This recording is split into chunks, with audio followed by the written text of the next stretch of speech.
والذين ينقضون عهد الله من بعد ميثاقه ويقطعون ما أمر الله به أن يوصل ويفسدون في الأرض أولئك لهم اللعنة ولهم سوء الدار۔ اور جو لوگ اللہ کے عہد کو اس کی مضبوطی کے بعد توڑ دیتے ہیں اور جن چیزوں کے جوڑنے کا اللہ تعالیٰ نے حکم دیا ہے انہیں توڑتے رہتے ہیں اور ملک میں فساد پھیلاتے رہتے ہیں، ان پر لعنتیں ہیں اور ان کے لیے برا گھر ہے۔ سامعین اب اس آیت کی تفسیر سماعت کیجیے۔ نافرمان بندوں کی علامات۔ مومنوں کی صفتیں گزشتہ آیات میں بیان ہوئیں اور احادیث میں ذکر کی گئیں کہ وہ وعدے کے پورے، رشتوں ناتوں کے ملانے والے ہوتے ہیں۔ پھر ان کا اجر بیان ہوا کہ وہ جنتوں کے مالک بنیں گے۔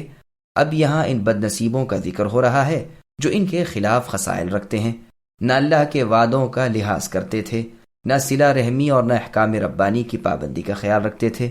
یہ لعنتی گروہ ہے اور برے انجام والا ہے۔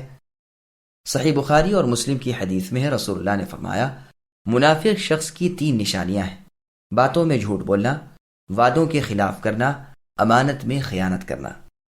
اور صحیح بخاری اور مسلم کی ایک اور روایت میں ہے کہ جھگڑوں میں گالیاں بکنا۔ اس شان کے لوگ رحمت الہی سے دور ہیں، ان کا انجام برا ہے، یہ جہنمی گروہ ہے۔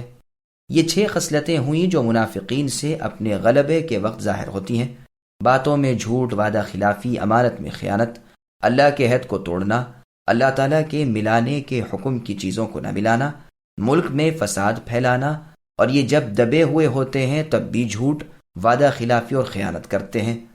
اللہ ہمیں ان خصلتوں سے اپنے رحم و فضل سے اپنی حفاظت میں رکھے۔ اللہ يبسط الرزق لمن يشاء ويقدر وفرحوا بالحياة الدنيا وما الحياة الدنيا في الآخرة إلا متاع ويقول الذين كفروا لولا أنزل عليه آية من ربه قل إن الله يضل من يشاء ويهدي إليه من أناب الذين آمنوا وتطمئن قلوبهم بذكر الله ألا بذكر الله تطمئن القلوب الذين آمنوا وعملوا الصالحات طوبى لهم وحسن مآب۔ اللہ تعالیٰ جس کی روزی چاہتے ہیں بڑھاتے ہیں اور گھٹاتے ہیں۔ یہ تو دنیا کی زندگی میں مست ہو گئے، حالانکہ دنیا آخرت کے مقابلے میں نہایت حقیر پونجی ہے۔ کافر لوگ کہتے ہیں کہ اس پر یعنی نبی صلی اللہ علیہ وسلم پر کوئی نشانی کیوں نازل نہیں کی گئی؟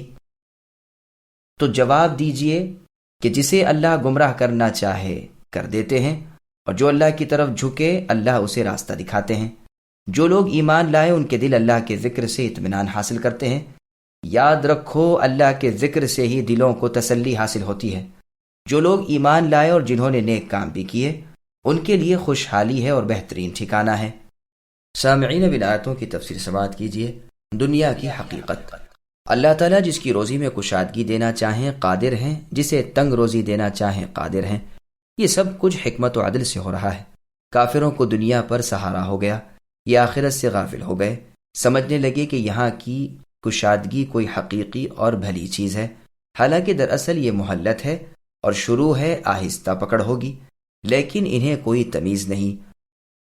مؤمنوں کو جو آخرت ملنے والی ہے اس کے مقابل تو یہ کوئی قابل ذکر چیز نہیں، یہ نہایت ناپائیدار اور حقیر چیز ہے۔ آخرت بہت بڑی اور بہتر چیز ہے، لیکن عموماً لوگ دنیا کو آخرت پر ترجیح دیتے ہیں۔ چنانچہ صحیح مسلم میں رسول اللہ صلی اللہ علیہ وسلم سے یہ بات ثابت ہے کہ آپ نے اپنے کلمے کی انگلی سے اشارہ کر کے فرمایا کہ اسے کوئی سمندر میں ڈبوئے اور دیکھے کہ اس میں کتنا پانی آتا ہے، جتنا یہ پانی سمندر کے مقابلے پر ہے اتنی ہی دنیا آخرت کے مقابلے میں ہے۔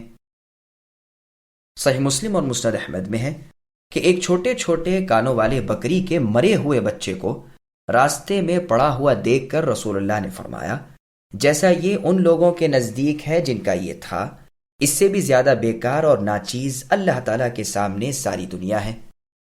جنتیوں پر اللہ تعالیٰ کے انعامات۔ مشرکین کا ایک اعتراض بیان ہو رہا ہے کہ اگلے نبیوں کی طرح یہ ہمارا کہا ہوا کوئی معجزہ کیوں نہیں دکھاتا؟ اس کی پوری بحث کئی بار گزر چکی کہ اللہ تعالیٰ کی قدرت تو ہے، لیکن اگر پھر بھی یہ ٹس سے مس نہ ہوئے، یعنی ایمان قبول نہ کیا اور آپ کی نہ مانی، تہس نہس کر کے اڑا دیے جائیں گے۔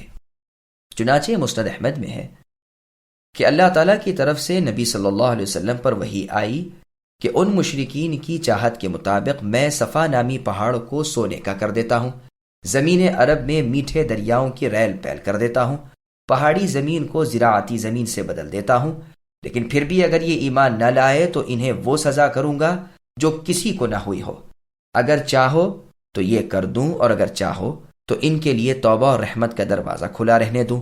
تو رسول اللہ نے دوسری صورت پسند فرمائی، یعنی توبہ اور رحمت کا دروازہ اے اللہ ان کے لیے کھلا رہنے دیجئے، ان کو عذاب نہ کیجئے۔ سچ ہے ہدایت ضلالت اللہ تعالیٰ کے ہاتھ ہے، وہ کسی معجزے کے دیکھنے پر موقوف نہیں۔ بے ایمانوں کے لیے نشانات اور ڈراوے سب بے سود ہیں۔ جن پر کلمہ عذاب صادق آ چکا ہے وہ تمام تر نشانات دیکھ کر بھی مان کر نہ دیں گے۔ ہاں، عذابوں کو دیکھ کر تو پورے ایماندار بن جائیں گے، لیکن وہ محض بیکار چیز ہے۔ اللہ تعالیٰ سورہ انعام کی آیت نمبر 111 میں فرماتے ہیں وَلَوْ أَنَّنَا إِلَى آخِرِ الْآیَةِ، جس کا ترجمہ ہے یعنی اگر ہم ان پر فرشتے اتارتے اور ان سے مردے باتیں کرتے اور ہر چھپی چیز ان کے سامنے ظاہر کر دیتے، جب بھی ان کافروں کو ایمان نصیب نہ ہوتا۔ ہاں، اگر اللہ تعالیٰ چاہے تو اور بات ہے، لیکن ان میں اکثر جاہل ہیں۔ جو اللہ تعالیٰ کی طرف جھکے، اللہ سے مدد چاہے، اللہ کی طرف عاجزی کرے، وہ راہ یافتہ ہو جاتا ہے۔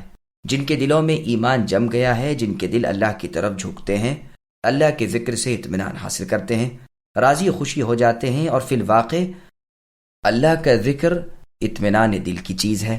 ایمانداروں اور نیکاروں کے لیے خوشی اور نیک فالی اور آنکھوں کی ٹھنڈک ہے، ان کا انجام اچھا ہے، یہ مستحق مبارکباد ہیں، یہ بھلائی کے سمیٹنے والے ہیں، ان کا لوٹنا بہتر ہے، ان کا عمل نیک ہے۔ مروی ہے کہ طوبہ سے مراد ملک حبش ہے اور نام ہے جنت کا، اور مراد اس سے جنت ہے۔ ابن عباس رضی اللہ عنہما فرماتے ہیں جنت کی جب پیدائش ہو چکی اس وقت اللہ تعالیٰ نے یہی فرمایا تھا۔ کہتے ہیں کہ جنت میں ایک درخت کا نام بھی طوبہ ہے کہ ساری جنت میں اس کی شاخیں پھیلی ہوئی ہیں، ہر گھر میں اس کی شاخ موجود ہے۔ اللہ تعالیٰ نے اسے اپنے ہاتھ سے بویا ہے، لؤلؤ کے دانے سے پیدا کیا ہے، اور بحکم الہی یہ بڑھا اور پھیلا ہے۔ اسی کی جڑوں سے جنتی شہداء اور شراب اور پانی اور دودھ کی نہریں جاری ہوتی ہیں۔ مسند احمد میں ہے کہ ایک شخص نے کہا اے اللہ کے رسول، جس نے آپ کو دیکھ لیا اور آپ پر ایمان لایا اسے مبارک ہو۔ رسول اللہ نے فرمایا ہاں، اسے بھی مبارک ہو اور اسے دگنی مبارک ہو جس نے مجھے نہ دیکھا اور مجھ پر ایمان لایا۔ ایک شخص نے پوچھا طوبہ کیا ہے؟ رسول اللہ نے فرمایا جنتی درخت ہے جو 100 سال کی راہ تک پھیلا ہوا ہے، جنتیوں کے لباس اس کی شاخوں سے نکلتے ہیں۔ بخاری اور مسلم میں رسول اللہ صلی اللہ علیہ وسلم کا فرمان ہے جنت میں ایک درخت ہے کہ سوار 100 سال تک اس کے سائے میں چلتا رہے گا لیکن وہ ختم نہ ہوگا۔ بخاری اور مسلم کی ایک اور روایت میں ہے کہ چال بھی تیز اور سواری بھی تیز چلنے والی۔ صحیح بخاری شریف میں آیت وظل ممدود کی تفسیر میں بھی یہی ہے۔ سدرۃ المنتہا کے بارے میں سنن ترمذی میں رسول اللہ صلی اللہ علیہ وسلم نے فرمایا ہے اس کی ایک شاخ کے سائے تلے 100 سال تک سوار چلتا رہے گا اور 100 سوار اس کی ایک ایک شاخ تلے ٹھہر سکتے ہیں۔ اس میں سونے کی ٹڈیاں ہیں، اس کے پھل بڑے بڑے مٹکوں کے برابر ہیں۔ ابو ہریرہ رضی اللہ عنہ فرماتے ہیں جنت کے اس طوبہ نامی درخت کو حکم ہوگا کہ میرے بندوں کے لیے بہترین چیزیں ٹپکا، تو اس میں سے گھوڑے اور اونٹ برسنے لگیں گے، سجے سجائے اور زین لگام وغیرہ، کسے کسائے اور عمدہ بہترین لباس وغیرہ۔ ابن جریر نے اس جگہ ایک عجیب و غریب اثر وارد کیا ہے۔ وہب ابن منبہ رحمہ اللہ کہتے ہیں کہ جنت میں ایک درخت ہے جس کا نام طوبہ ہے، جس کے سائے تلے سوار 100 سال تک چلتا رہے گا لیکن ختم نہ ہوگا۔ اس کی تر و تازگی کھلے ہوئے چمن کی طرح ہے، اس کے پتے بہترین اور عمدہ ہیں، اس کے خوشے عنبری ہیں، اس کے کنکر یاقوت ہیں، اس کی مٹی کافور ہے، اس کا گارا مشک ہے، اس کی جڑ سے شراب کی، دودھ کی اور شہد کی نہریں بہتی ہیں۔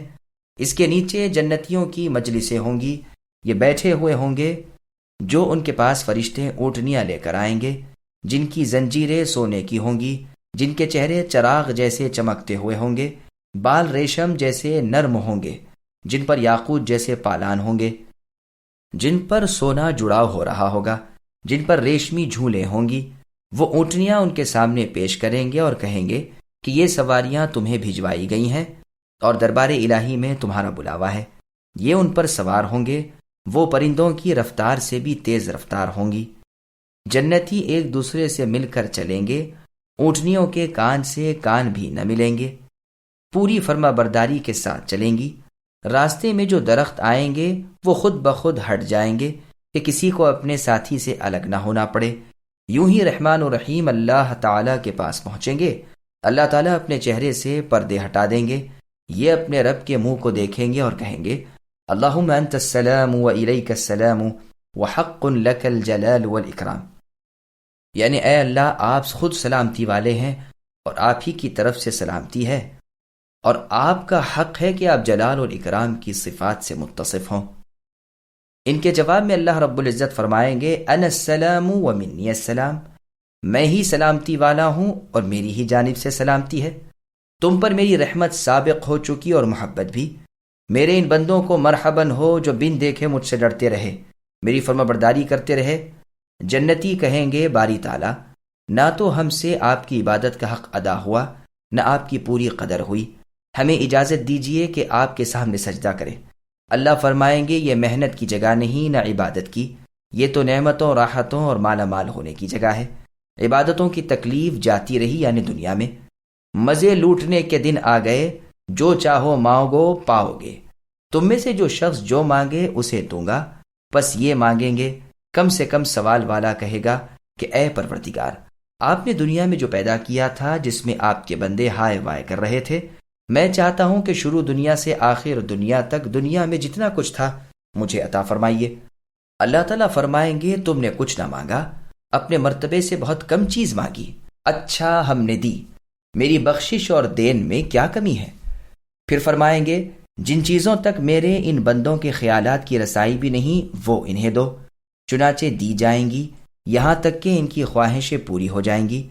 ان چیزوں میں جو انہیں یہاں ملیں گی تیز رو گھوڑے ہوں گے، ہر چار پر یاقوتی تخت ہوگا، ہر تخت پر سونے کا ایک ڈیرا ہوگا، ہر ڈیرے میں جنتی فرش ہوگا، جن پر بڑی بڑی آنکھوں والی دو دو حوریں ہوں گی جو دو دو حلے پہنے ہوئے ہوں گی، جن میں جنت کے تمام رنگ ہوں گے اور تمام خوشبوئیں ان خیموں کے باہر سے ان کے چہرے ایسے چمکتے ہوں گے گویا وہ باہر بیٹھی ہیں۔ ان کے پنڈلی کے اندر کا گودا باہر سے نظر آ رہا ہوگا جیسے سرخ یاقوت میں ڈورا پرویا ہوا ہو اور وہ اوپر سے نظر آ رہا ہو۔ ہر ایک دوسرے پر اپنی فضیلت ایسی جانتی ہوگی جیسی فضیلت سورج کی پتھر پر۔ اس طرح جنتی کی نگاہ میں بھی دونوں ایسی ہی ہوں گی، یہ ان کے پاس جائے گا اور ان سے بوس و کنار میں مشغول ہو جائے گا۔ وہ دونوں اسے دیکھ کر کہیں گی اللہ کی قسم، ہمارے تو خیال میں بھی نہ تھا کہ اللہ تعالیٰ تم جیسا خاوند ہمیں دے گا۔ اب اللہ تعالیٰ کے حکم سے اسی طرح صف بندی کے ساتھ سواریوں پر یہ واپس ہوں گے اور اپنی منزلوں میں پہنچیں گے۔ دیکھو تو صحیح اللہ وہاب نے انہیں کیا کیا نعمتیں عطا فرما رکھی ہیں۔ وہاں بلند درجہ لوگوں میں اونچے اونچے بالا خانوں میں جو نرے موتی کے بنے ہوئے ہوں گے، جن کے دروازے سونے کے ہوں گے، جن کے تخت یاقوت کے ہوں گے، جن کے فرش نرم اور موٹے ریشم کے ہوں گے، جن کے ممبر نور کے ہوں گے، جن کی چمک سورج کی چمک سے بالا تر ہوگی۔ اعلیٰ علیین میں ان کے محل ہوں گے، یاقوت کے بنے ہوئے نورانی، جن کے نور سے آنکھوں کی روشنی جاتی رہے، لیکن اللہ تعالیٰ ان کی آنکھیں ایسی نہ کریں گے۔ جو محلات یاقوت سرخ کے ہوں کہ ان میں سبز ریشمی فرش ہوں گے، اور جو زرد یاقوت کے ہوں گے ان کے فرش سرخ مخمل کے ہوں گے۔ جو زمرد اور سونے کے جڑاوے کے ہوں گے ان تختوں کے پائے جواہر کے ہوں گے، ان پر چھتیں لؤلؤ یعنی موتی کی ہوں گی، ان کے برج مرجان کے ہوں گے، ان کے پہنچنے سے پہلے ہی اللہ تعالیٰ کے تحفے وہاں پہنچ چکے ہوں گے۔ سفید یاقوتی گھوڑے غلمان لیے کھڑے ہوں گے جن کا سامان چاندی کا جڑاؤ کا ہوگا، ان کے تخت پر اعلیٰ ریشمی نرم و دبیز فرش بچھے ہوں گے۔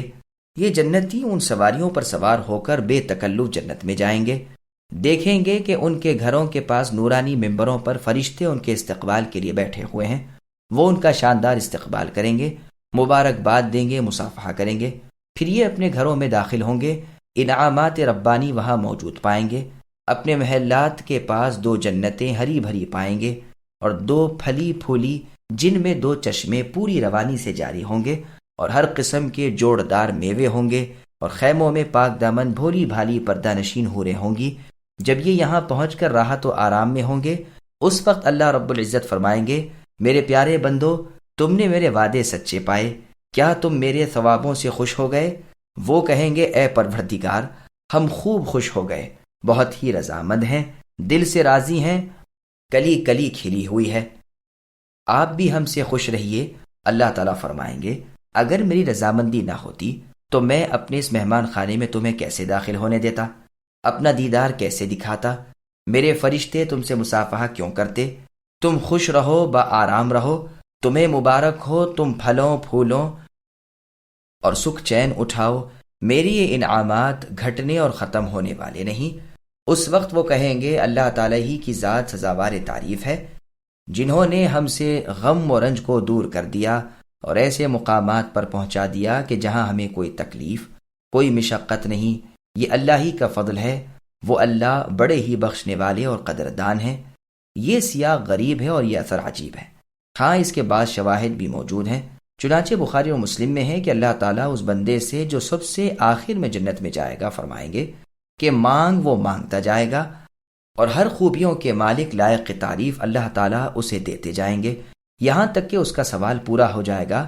اب اس کے سامنے کوئی خواہش باقی نہیں رہے گی، تو اب اللہ تعالیٰ خود اسے یاد دلائیں گے کہ یہ مانگ، یہ مانگ، یہ مانگے گا اور پائے گا۔ پھر اللہ تعالیٰ فرمائیں گے، یہ سب میں نے تجھے دے دیا، اور اتنا ہی اور بھی 10 مرتبہ عطا فرمایا۔